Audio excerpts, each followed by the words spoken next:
Vietnam embassy attestation എങ്ങനെ ചെയ്യാം എന്നുള്ള വീഡിയോ ആണ് ഇന്ന് ഞങ്ങൾ ഷെയർ ചെയ്യാനായിട്ട് പോകുന്നത്.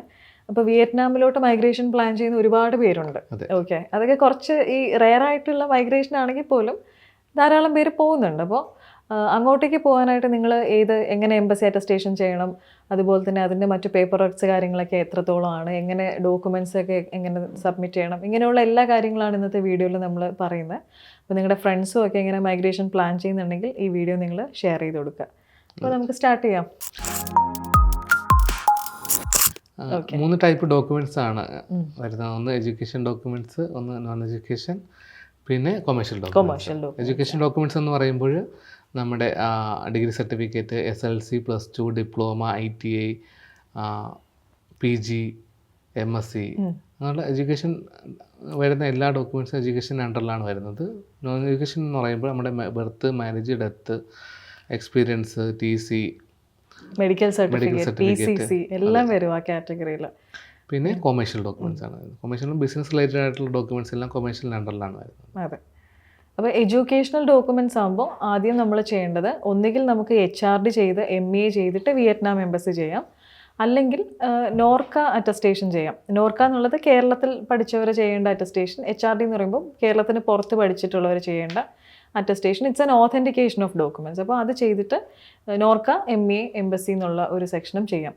പിന്നെ അത് കുറച്ച് ടൈം കൺസ്യൂമിങ് ആണെന്ന് വിചാരിക്കുന്നവർക്ക് ഈസി ആയിട്ട് ചെയ്യാൻ പറ്റുന്നതാണ് SDM MA വിയറ്റ്നാം എംബസി. അങ്ങനെ ഒരു ഓപ്ഷനും ഉണ്ട്.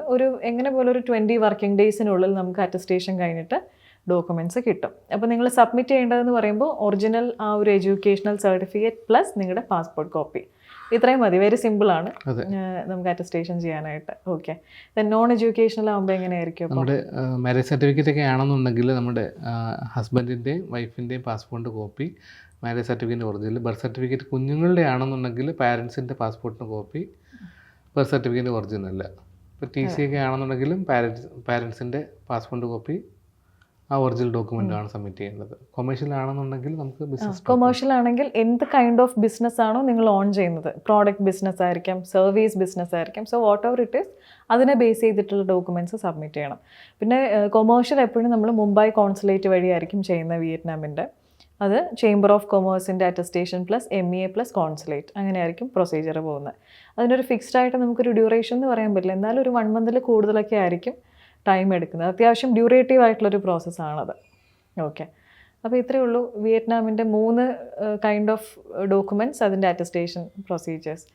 അപ്പോൾ കൂടുതലായിട്ട് ഇനി എന്തെങ്കിലും നിങ്ങൾക്ക് ഇതിനെക്കുറിച്ച് അറിയണം എന്നുണ്ടെങ്കിൽ, അതുപോലെ ഡൗട്ട്സ് ഒക്കെ ഉണ്ടെങ്കിൽ നമ്മുടെ കസ്റ്റമർ കെയർ നമ്പറിലേക്ക് കോൺടാക്ട് ചെയ്യുക. പിന്നെ ചാനൽ സബ്സ്ക്രൈബ് ചെയ്യാതെ പോരുത്. ചിലർ ഫുള്ളിരുന്ന് വീഡിയോ കാണും, സബ്സ്ക്രൈബ് ചെയ്യില്ല.